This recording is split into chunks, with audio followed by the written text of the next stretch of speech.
Good morning. I'm Verla Ensko, House District 56 from Orange County, and we're here today to discuss the need to overturn the 2010 Supreme Court decision on Citizens United. Here in North Carolina, we continue to see tax handouts to millionaires and corporations, all on the shoulders of middle and working class families who continue to shoulder the tax burden. Citizens United is another roadblock to democratic participation in elections. We must repeal Citizens United in order to uphold the integrity of our elections, ensure the voices of all North Carolinians are heard. Today we're going to hear from, in this order, speakers. We're joined also by 3 members from Move to Amend organizations in Buncombe County. Senator Terry Van Dyne will go first, followed by Representative Susan Fisher, Avram Friedman from Far Western Move to Amend, Vicki Rowan from Charlotte Move to Amend, and Tom Colson from Buncombe Move to Amend. Terry.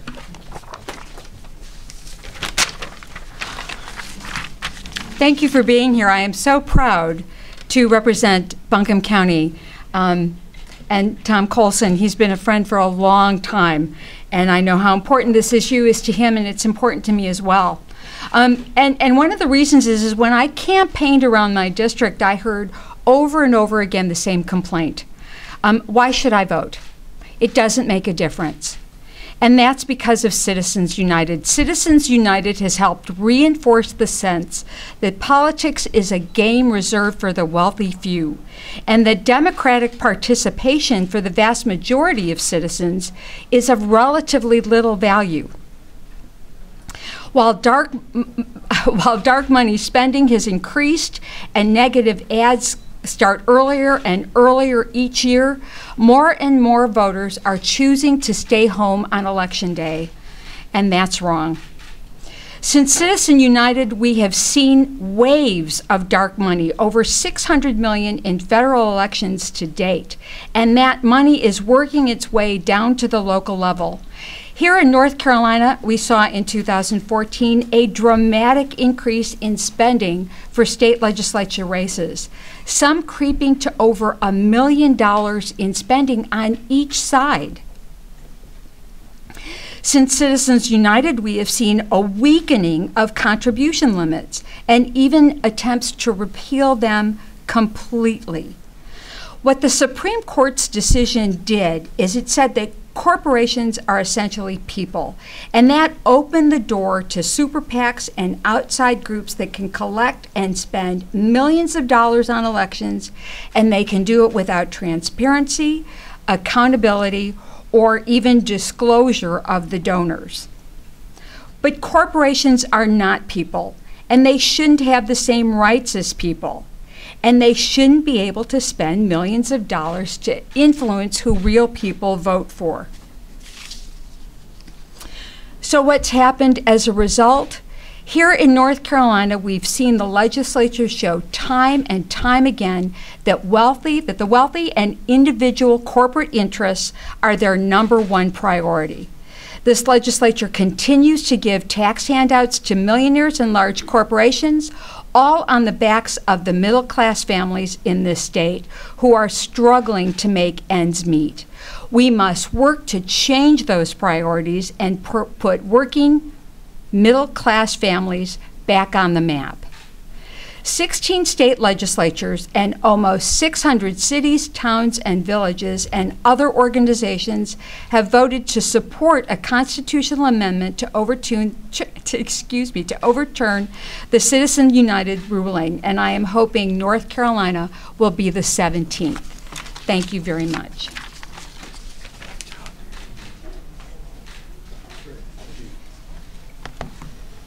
Good morning, and thank you for your interest in this issue.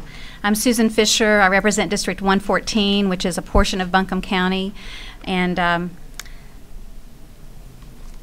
am happy to be here on behalf of the resolution moving to amend the Constitution, and have really several longtime friends who are in the room here today from Buncombe County, and I'm just delighted that they made the trip to be with us today.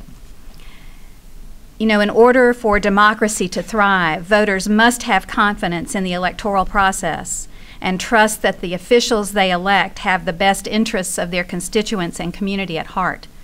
The Citizens United ruling has undermined this basic trust. The practical effect of Citizens United has been to de-emphasize candidates and campaigns as dark money groups pour millions into races at every level of the ballot. While plenty of candidates run negative attack ads, they are at least usually balanced with some paid communication that lets voters know who they are and what they stand for. That's because candidates retain some influence over the process. 527s, or C4s, and other dark money organizations answer only to political operatives and the mega donors that funnel millions to them. The result is that each election season, the airwaves get clogged with repetitive negative ads. Just think back to our U.S. Senate election last year. It was impossible to turn on the TV without seeing ads slamming Senator Tillis or Senator Hagan. The bulk of them were not run by either campaign. An electorate that is already prone to be skeptical or disenchanted with politics inevitably has their worst assumptions confirmed, and they either don't show up to vote or cast a ballot believing they are ultimately choosing the lesser of two evils. But the fact is, money is here to stay in politics. That has been the case for decades. The Citizens United decision, however, rocked one of the most fundamental aspects of campaign finance law: disclosure. Sure, wealthy donors and special interests have long had an outsized influence compared to the average voter. But now, not only can they give unlimited sums, for many organizations, they aren't required to disclose their contribution. Again, this only serves to undermine the public trust. If these contributions were disclosed, at least the press would be able to make connections and the voters could make educated decisions about if a donor's influence had reached too far. Post Citizens United, donors are able to hide in the shadows while attempting to buy races and shape policy decisions. For all of these reasons, I support amending the Constitution to end this era of dark money in politics and bring more transparency and accountability to political campaigns. We need to take action to restore the confidence of voters in their government. Thank you.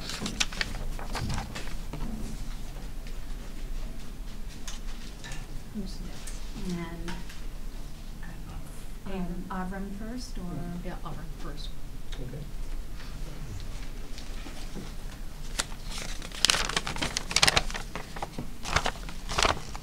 Good morning, everyone, and thank you all for being here. I'd like to thank all the legislative sponsors who once again are putting their best foot forward by introducing this most important resolution calling on Congress to pass the 28th Amendment to the U.S. Constitution to establish the fact, finally, that for all practical and legal purposes, corporations are not people and money is not speech. This issue is so fundamental to our democracy that regardless of the cause that may be close to your heart, it's completely relevant. Labor rights, women's rights, economic and environmental justice, Medicaid and health care, education, criminal justice, voting rights, progress on all these issues and more depend on people, real people, having the power to change and influence government policy through the democratic institutions outlined in our Constitution. But the concept of corporate personhood, coupled with the allowance of unlimited political campaign spending, undermines the power of real people who simply cannot compete with the vast financial resources of these artificial, self-motivated entities that exist only to generate profit for their shareholders with no social conscience and no motivation for the greater good of the people, our state, or our country. The people know this. All polls have shown that a vast majority of the people, Republican, Democratic, liberal, and conservative, understand that corporations are not people, money is not speech, and that the Citizens United decision needs to be reversed. More than 500 local governments nationwide have passed resolutions calling for this new constitutional amendment. Hundreds of ballot initiatives have passed in Democratic, Republican, liberal, and conservative local communities and states.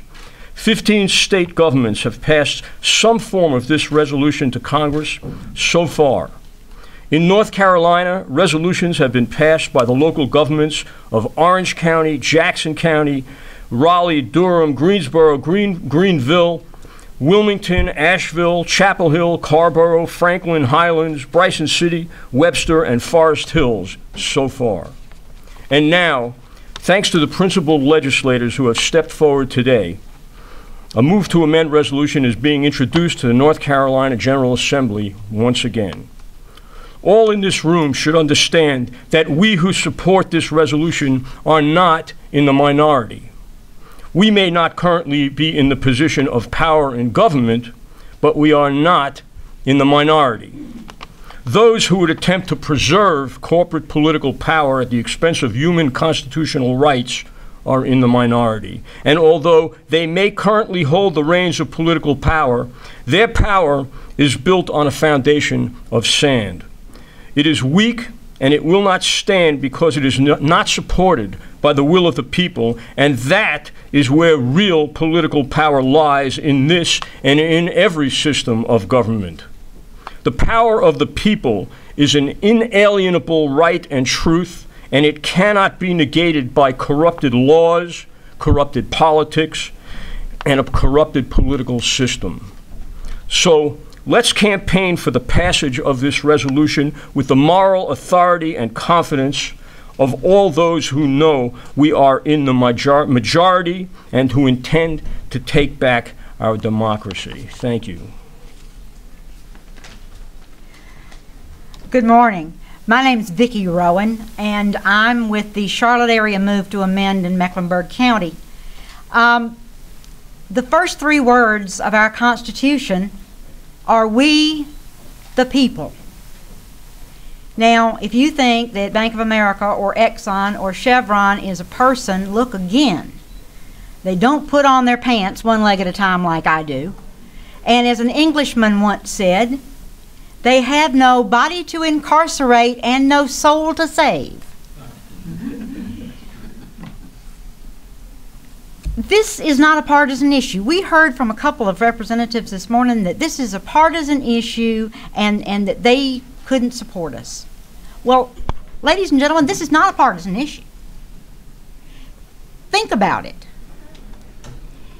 People who think they're in safe districts have to be even more careful about what they can vote for and what they can't, because they know that one of these big corporations or one of these big PACs is just liable to come up with a surprise primary contender and double the cost of their election. And we saw that happen, what, last April? This happened, we're not just talking about our good legislators here. We're not talking just about senators and congressmen. We're not just talking about the president. We're talking about our courts.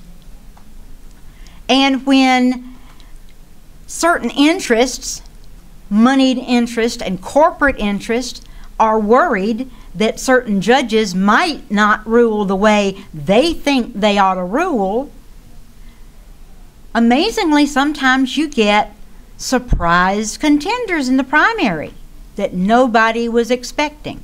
Nobody in either party. And campaign ads that totally and completely misrepresent that judge's body of work, even that judge's particular decision. So we're not just talking about legislators. We've got to get this kind of money and this kind of influence out of politics to preserve our judicial system and our system of justice. Please ask your legislators, whatever party they're from, to support this amendment, that money is not speech and corporations are not we the people. Thank you.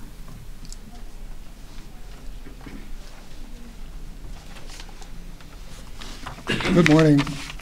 My name is Tom Colson, and I'm a member of Move to Amend of Buncombe County. Move to Amend is a national grassroots movement with 100 affiliated groups throughout the nation, 3 of them in North Carolina, all of whom are represented here today. Our goal is to see passage of an amendment to the United States Constitution establishing that money is not speech and corporations are not people, as you might have already heard. Our founding fathers bequeathed lofty goals to us in the preambles to the Declaration of Independence and the Constitution, whose body provides the means to peacefully pursue those ideals. I've been inspired by the progress our nation has since made toward those ideals through the determined efforts of ordinary citizens who used those constitutional tools and labored, sometimes over generations, for that progress. 65 years ago, God, I hate to think of that, when our nation was at war, I volunteered years of my life, and potentially my life itself, for the defense of the Constitution and those ideals, never dreaming that all these years later, they'd be in greater jeopardy, this time from within, and those ideals in retreat on many fronts, and our Constitution being interpreted in ways that erode our democracy. Today, we see elective offices at all levels, including the judiciary, becoming commodities for sale on an open market. The 2016 presidential futures market's pretty bullish right now. Corporate minions stalk the halls of Congress to collect special favors. Most recently, the freedom of banks to speculate, with taxpayers covering any losses that might be suffered. Meanwhile, the Chief Justice of the Supreme Court declares that the purchase of influence is perfectly legal as long as certain forbidden words are not spoken. A wink and a nod have become protected nonverbal communication. It's well past time for all of us to stand up and say no more, to use those constitutional tools that citizens have used in the past by amending the Constitution to say that money is not speech and corporations are not people. We now call on our legislature to pass today's proposed resolution and join the 15 other states that have done so.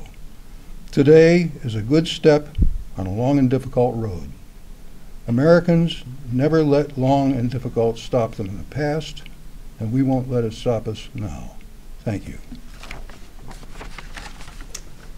Questions?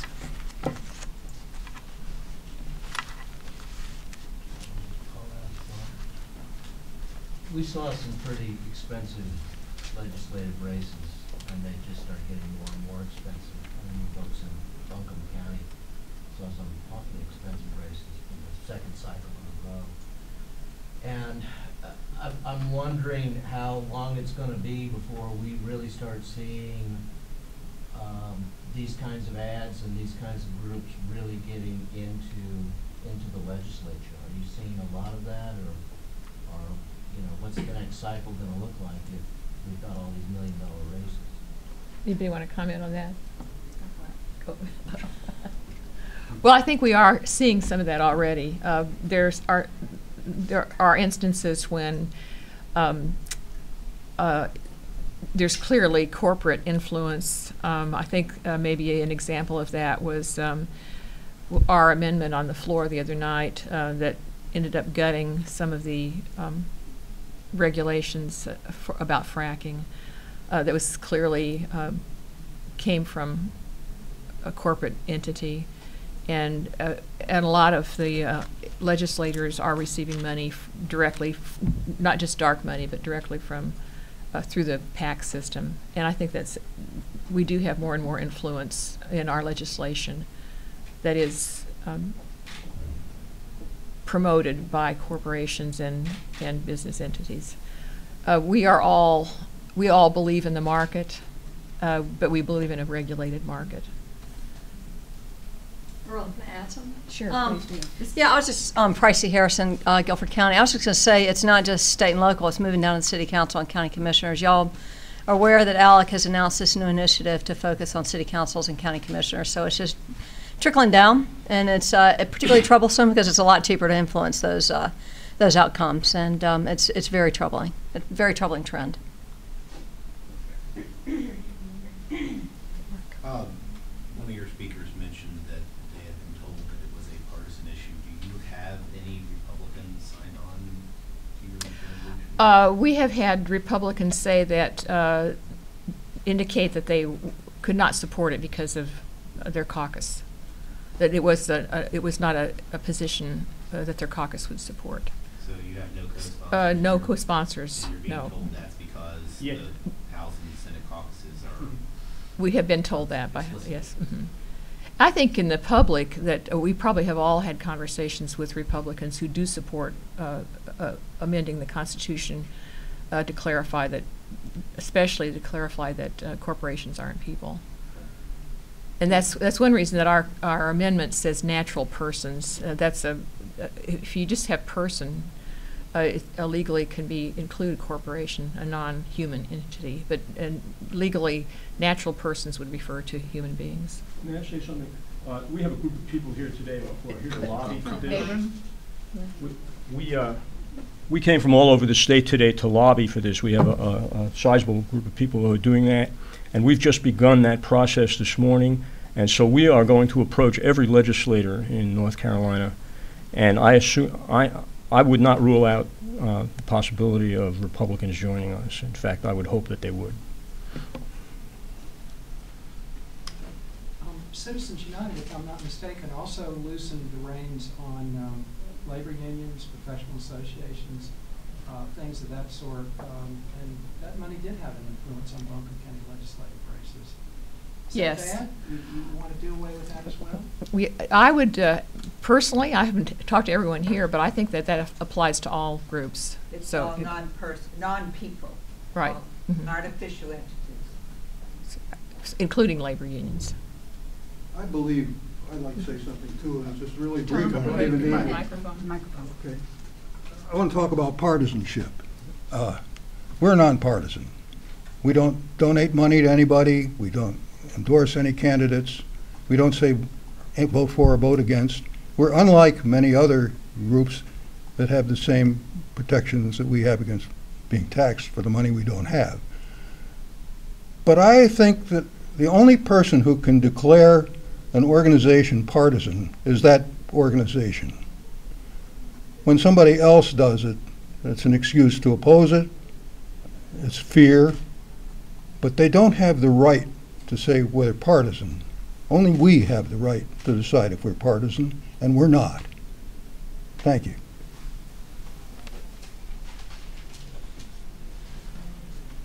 If you don't have any Republican support, why bother?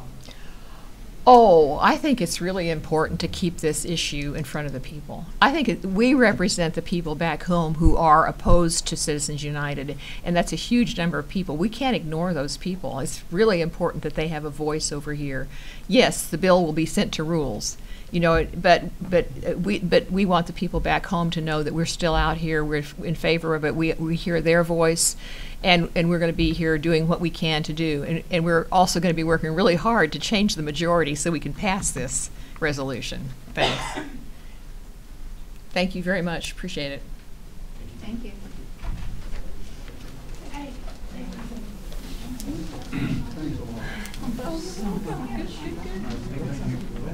Thank you, guys. Thank you. Oh, I've got a camera.